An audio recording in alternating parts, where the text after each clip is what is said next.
everyone. I'm Marissa Kobe with Amazing Profit Media, and we're here in Ireland with the co-founders of Cool Beans, Sarah O'Connor and Isolde Johnson, and they're going to teach us a little bit about their business. So to get started, can you guys tell us what we're making here today? So we're going to make up a fresh batch of Cool Beans. So it's fresh tomato, onion, garlic, and then we got our cannellini beans mixed in there. We're going to have it on a bit of toast then afterwards, have a bit of lunch afterwards, and then Sarah's going to make up something. I'm going to do a chicken chorizo stew with our smoky beans. So we have 3 flavors. We have our original tomato, we have our smoky paprika, and then we have our award-winning hot chili flavor, and that's hot. Oh, even hot for us people from Texas? Yeah, oh, well, maybe actually, yeah. You might be able to handle it, handle the heat. But it's our best-selling product, actually, the chili one. And they're all gluten-free and dairy-free. So the thing about our product is it's really clean, fresh ingredients. There's no additives, no preservatives. It's gluten-free, dairy-free, and there's no refined sugar. So we use a little bit of honey, and we're suitable for diabetics. So I suppose that's back to the whole ethos of the product and why we started it. And that's what's really important to us. So we're not willing to compromise in any way on the quality of the product or the quality of the ingredients. Yeah. And so it makes the product that little bit more expensive, but it's something that is really important to us. And it was, like Sarah was saying, it was one of the reasons why we set up the business initially, because we were both working really long hours and putting in the hard days, the hard yards, and you get home from work, you're tired, you don't want to cook. And there was nothing healthy available in the supermarket shelves. So you end up having cereal for dinner or soup or something or a takeaway or something, and it's not healthy, and then you're wondering why you're tired and work the next day or why your body's not performing. Yeah, and why you're getting sick more often, and it's because you're not putting the right fuel in there to get that performance. So, and the more we kind of talked about it together, the more we were talking about it with other friends, and so many of our friends had that same problem. And so we then kind of started looking at what were the options available for us and what could we do, and we kind of came across beans because we were seeing these being done in restaurants and brunch cafes, places, and really nice fancy homemade baked beans, and yet you couldn't buy it as a retail product. So all you could get was tinned product that was full of sugar and salt, highly processed, had been sitting on the shelf for months. So then we created a fresh product in that category, which sits in the chill section. So when you go into your supermarket, you find it next to chilled soups, milk, yogurts, because everything's fresh. So we cook it to over 90 degrees and then we blast chill it. And then that's why there's no additives or preservatives, because it's the fridge is what's helping keep it fresh then. So when you guys got started, were you both chefs originally, or how did you get into this business together? So we're not trained chefs, but we would have cooked a lot. So we love food. And even growing up, my mom got sick of cooking herself, so we were always made cook a family meal once a week as kids or as teenagers. So I got into cooking from a young age, and Sarah would have been similar. And we loved to cook, but weren't having the time to cook and not being able to do it. So when we started our careers, it was just that kind of went on the back burner. And we were looking for kind of convenient food. And it's funny because actually we made this product originally for ourselves, and entrepreneurs talk about, I saw a gap in the market, I saw, a product that I wanted that I couldn't get. That was us, But then the more we did it, the more we realized actually this is a problem loads of people have. So young parents who are first-time parents, working really hard, both working outside the home and in the home, and then wanting healthy snacks for the kids. So actually we have a really fast-growing family market where we're parents are using it for the kids as an after-school snack. They're adding it to their meals as a side portion. We were both working full-time as well at this stage, so we had the idea and we kind of were we're onto something, so let's see what we can do with it and let's see what we can make out of it. So we started developing up our recipes. So we kind of came up with the 3 flavors, the tomato, smoky and hot chili, and we decided that we needed to test it, so to see if people actually would buy it. So we invested all of our savings and all of our money at the time into this everything we had mobile catering unit. So it was called the Bean Machine. It was tiny. Cool. I like tiny. that. It literally was the size of this counter. If not smaller. It probably the counter size was smaller than this. Yeah. And it literally fit the 2 of us and nothing else. And so we went around to music festivals because we're that's our target market. So some of the biggest Burning Irish, Man or equivalent. Those are big in Austin. Ireland, You've been great there. And we started selling the product and getting people's feedback, and they were telling us what they thought of the product, what they thought of the flavors, they were telling, like, so we got a lot of feedback from that. At the time we had sugar in it, and we were getting this reaction from them and insights from them saying they didn't want products with sugar in it. So we had to use a bit of brown sugar. Yeah, they wanted things that was gluten free. So like we were taking all this feedback and like bringing it away and tweaking the product all the time and like bringing it back to them and getting their feedback on that. And we were both working full time at this stage as well. And I just remember this one time driving back. It was like 3 o'clock in the morning. Oh my God, yeah. It was a Sunday night or like Monday morning, and we were driving back from, I was driving back for a festival. You were still there, I think, because you were staying until the Monday morning. But I had this big, massive presentation to do in work at 8 a.m. the next morning, and I hadn't done anything for it. Oh my goodness. And I was like driving back deliriously tired, and I was like, at that stage, I was like, I couldn't have been happier. Like, it was just like one of the most amazing feelings, because I was like, this is so great, and we'd had such a great weekend, and our sales were really good, and it's like, it was just one of those moments I was like, I think we're definitely onto something, and it's time to quit my job. So did you guys do that together then? Did you agree at a certain point, like, this is what we're going to do, this is going to be the company that we're going to move forward with? So it's funny, actually, we've been talking a lot lately about being co-founders, and it's one thing that, you know, if you can find a co-founder and it works, because lots of relationships don't work, but if you can find one that works, it's the best thing, and like we really recommend it, because you have like someone to support you and help you. But also, you know, when it comes to that stage of quitting your job, we were able to sit down and talk. It was like a marriage. It was like a marriage, and we were having a baby. So what's it like working with a co-founder and having someone to bounce ideas off of? But I would advise anyone to get a co-founder and to do it with someone else, because it's such a hard journey, and like you come up against so many different challenges and so many things that can go wrong, and it's so easy at times to just pack it all in and quit. But if you have someone else there that, like, when you're feeling really low about something, or when you're feeling really challenged by something, to be able to have someone who's like, no, come on, like, this is what we can do. And like, sometimes it's difficult to be constantly solution focused and constantly looking at like obstacles in terms of how we can get over them. You can just see them as like a big, massive obstacle, and just having someone that you can bounce problems off. So is that how you have been funding this business so far? Are you still working at your other job in addition to this? So actually my other job was amazing, because I worked with the EY Entrepreneur of the Year program, and it's actually a really massive program in the States. It started in the States over 25 years ago, and it's an awards program for entrepreneurs. So I managed the program in Ireland.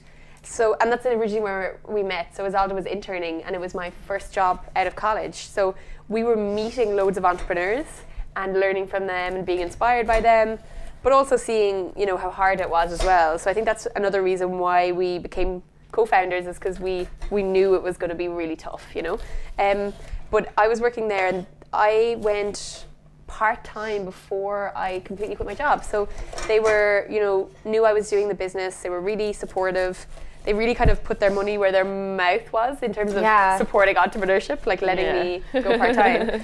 And then But it was tough, I think. Like, it was really hard. I did it for we both kind of acknowledged that I probably worked for too long, but it's just really hard when, you know, the business is growing, but it's like, when is that point where you leave before the money has caught up, or your sales have caught up, your profitability has caught up? So it was a tough decision to make, but I went part-time, and then I went full-time into Cool Beans about 4 months ago.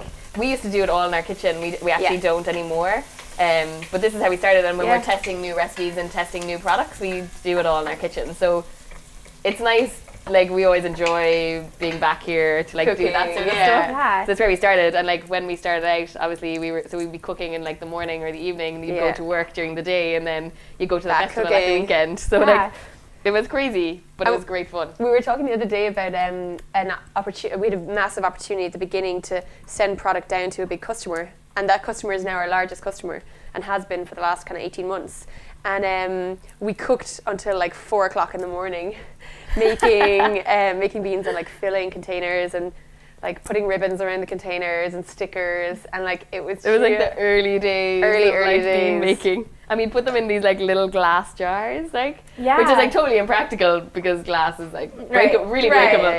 And but it was like a showcase. It's just so funny though, because like that's kind of where we started, and like we were down with them recently. Our customers like, it's amazing to see how far you guys have come, and like So how do you guys do your fulfillment? Who makes all this food, and what's your packaging and all that stuff like now?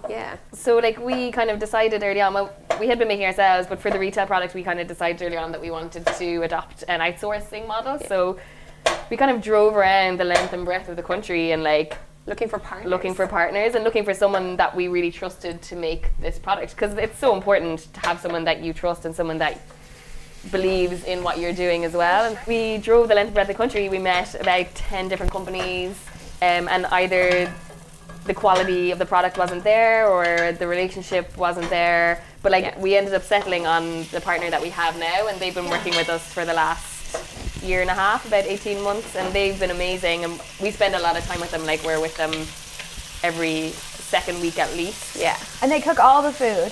So they make it all, and like we went through a really long process to get it to where it is with them as well. So like, because when you go from making a product in the kitchen, it doesn't just automatically scale up the more you put in. So like we had to go through a development process which took about 3 months, I'd say, with them, and like testing every batch and making sure we were happy with it, because we ate a lot of beans that time. A lot. Do you ever get sick of eating all the beans? I still eat beans like 3 or 4 times a week at least. Eat our beans, you know. Do you guys have plans then to add more recipes or to branch out into non-vegetarian options, or do you want to stick with that? Yeah, well, like we're constantly looking at new products and bringing in meat. And I suppose at the moment we just have the 3 flavors, and we're looking at different kind of flavor profiles within the same range. But then we're also looking at like an ambient range. So at the moment it's chilled, so it lives in the fridge. So we're looking at taking kind of step back from that and having like a snack range. So that people kind of eat on the go, but again around the whole like healthy convenience as well. So we have an idea for the snack range, and we have ideas for like a kids range as well, because people are becoming more and more conscious that the traditional tin baked beans are just not healthy, and they're full of sugar, and they're just not really good for you. They have this modified corn flour in them as well. So anyway, don't get us started on other roast beans. I think it's really applicable. A lot of our students have multiple products. How do you know when it's time to create a new variation on your product or to continue with the ones you have? Talk to your customers. I mean, that's the number one thing. So we are in store every single week. So still even now, we're in every week doing samplings in supermarkets. So we used to do them like 3 or 4 days a week on top of all the office work, and then we had to scale back. We hired people to do it, and we trained them, but we had to scale back because we had to spend more time in the business, you know. But we still do at least 1 tasting a week, because it keeps us out meeting people, talking about products. And I just came back from the UK, which is our new export market, and you know, the customer there, I was telling Izalda today, wants different things from the product, and we're working on this big potato and beans product, which is a full meal solution. And I think in the UK actually it could be a massive product, and it's really going to hit a market segment, but you don't know that until you're on the ground, like in the trenches, meeting people, you know. And for any entrepreneur, like that's where they have to be. You can't get stuck in a boardroom, you know. You have to be out there seeing the product in action and talking to people. And when you do that, then like you get ideas from the customer about what they want and what they're looking for, and like ultimately solving their problems. And so that's why like I think you need to get your core range up and running, and like almost like that it's kind of managing itself, and sales have to be good for that particular product. But at a certain stage you need to keep engaging your consumer as well, and you need to keep them interested. And if you just focus on one product, then they'll lose interest very quickly, or some other product will come out and they'll kind of switch to there. So like you have to keep on challenging yourself on how you can keep them engaged. So what is your guys' roles then currently, if you're moving away from the cooking and you're moving away towards customer interaction daily? What are your guys' roles in the company? You know, I think with any growing business at the beginning, it's really hard to set those boundaries, because you have to do a bit of everything depending on what day it is and which fire needs to be put out. But we actually sat down and did a 2-day away day, strategy day. We locked ourselves in a room and phones off and just laptops out, just working on who's going to do what, and like we had informally what our goals are as well, because it's so important to have like your goals written down and have everyone on the same page, so we're all working towards a common good and a common goal. So we kind of did all that sort of stuff, and that was a really interesting process as well, because obviously there's certain things you love doing, there's certain things you less love doing. I won't say dislike doing, but so we had to be kind of fair to each other as well. So Sarah gladly for me, I'm not sure for her, took on the finance stuff because I just hate anything to do with finance, invoicing. I'm allergic to it. Yeah, I'm not too great with numbers either. And you have to be, because you have to, you You have to mind your cash flow and everything. So for me, I had a little bit more experience in that area from my previous role, so it made sense. And it's not my favorite thing to do, invoicing and cash flow, but you just have to, and you can't be complacent about it. So I look after that area, and then I also look after our digital and our kind of social media platforms. And then we split sales. So I look after our UK market and our export markets, and then Izalda manages our home market. And it's really good because it means that I'm reporting on the UK and Izalda's reporting on the Irish market, and we'll sit down and go through how everything is going, and what we need to be doing to improve sales. And it's funny because they're quite similar in many ways, but they're also really different as well. So there's certain things that work in both markets. There's certain things that only work in the UK or only work in Ireland. And the UK is a difficult market as well because it's very new for us. And when we started in Ireland, we had so many contacts and and Ireland is a small place, so it's just a little bit easier to kind of get up and running here. Whereas the UK is so vast, and so it's just taken a bit more work and a bit more time and a bit more love to get back to where it is now. Yeah. How do you break into a new market that you don't have contacts in? Sheer determination. So we kind of identified, we broke down who we wanted to retail the product over there, and we had just cold called them, sent them emails, just followed up with them relentlessly for about 3 months, and I sent an email to the main buyer for our category, and got an email back. Didn't get an email back from him, and I sent him another email the next week, nothing back, sent him another email, and then I finally got an out of office from him. I was in my absence, contact, and he gave me 3 new email addresses. So I sent all of them emails, and from one of them I got another out of office. So it was literally just they must have been having conversations in their office being who are these crazy bean girls that are stalking alone?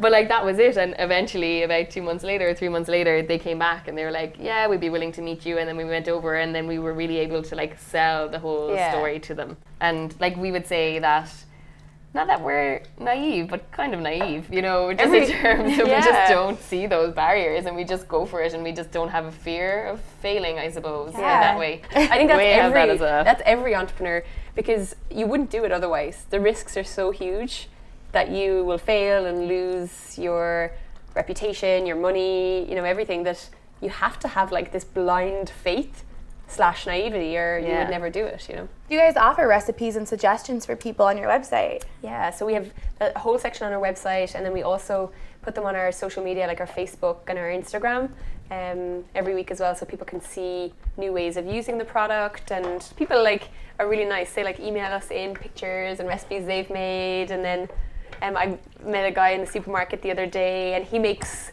this smoky sausage bean thing every week, and his kids were there, and they were so excited. They were oh, it's smoky bean day, and I was oh my god, that's so adorable. That is so cute. Yeah. So would you say then that social media or customer loyalty are some major strategies that Cool Beans uses to continue to grow? Yeah, so for a consumer facing product, and as a startup, you don't have big marketing spend. So you have to come up with other ways of reaching your customer that are more cost effective. So we've used social media to great effect, because we didn't have a lot of money. We still don't have a lot of money to spend on that stuff, to waste. You can't waste a penny or a cent. So we've used Facebook, Instagram, Twitter, Snapchat, and we're just starting Snapchat actually. And that's the thing, is when you have so many of these channels, it's managing them.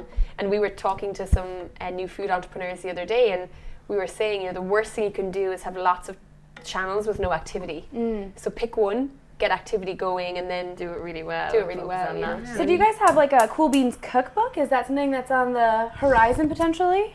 We would love to do something like that. I mean, at the moment there's so much going on, and you kind of have to be focused as well, in terms of we're really focused on driving sales. And all of our efforts and time and energy is going into that. Yeah. But definitely down the line, that would be part of our plan. That would be fun actually, to do a whole range of healthy, convenient recipes that are all done within 7 minutes or something like that. I think it would be something like that. It would be really quick. How to eat healthily really quickly. Yeah. How do you determine, you've got all these great ideas going around, what are your guys' strategies for determining what's the most important step for your next business? So we have like an Excel or a Google Doc, I suppose, where we like input all of our ideas, and like our team kind of would feed into that as well. And like if anyone has any ideas, it all gets put into that. And then at our monthly kind of management meetings, we go through those lists and we see what ones it's kind of red, amber, green. So like we see what ones we want to kind of progress to the next stage, which would involve doing a lot of like consumer research around it and market research around it, and seeing what the competitors are like in that area, and what the potential is for growth, just checking out like the size of the market. And then from there you like develop it into the product development side of it. So like you kind of have to like test the market, see if there actually is a market there for this type of product before you kind of waste resources in the product development side of it. And then from there, then it kind of gets brought on to the next stage. And then once you have a product, you start to look at your packaging, which is really important for us. And like our brand and our packaging has been kind of one of the key elements of our business to this point. And going forward, it will be really important as well to make sure that everything that we do is very much on brand, and that it's part of like the Cool Beans range or the Cool Beans brand. And it's something that we've kind of been developing from the start, from our festival days. And like you'll see from our packaging as well that like we have all these like quirky things on it. Yeah, it's very vibrant. Yeah, so like this was like a custom illustration that our friend did for us. So like when we were developing our packaging, we had so many people that had been helping us from the start. And so we gave them all like her names, and she did little cartoons of them, and like so they're all included. They're all included in there, and there's like little people. So like it's our heart and soul. It's literally like that's so cool. And we spend a lot of time on the branding at the beginning, and I think that's something when you were asking about time management as well there, like how do you prioritize things? We were just talking about it today on the way over here, that we actually need to, like, because we don't have all the answers, we're a startup company, about how we're allocating our time. So we were looking at tools we can use so that we can look at our week and say, okay, we've spent 10% of time on new product development, because you don't want to look back on a week and see that you've done nothing about new product line, and how much have you spent on sales, or how much have you spent on admin, because some weeks you feel like all I've done this week is like admin to keep like money coming in, when actually what am I doing about sales pipeline and growth, and definitely. So that's something like I think everyone is probably struggling with, but we're definitely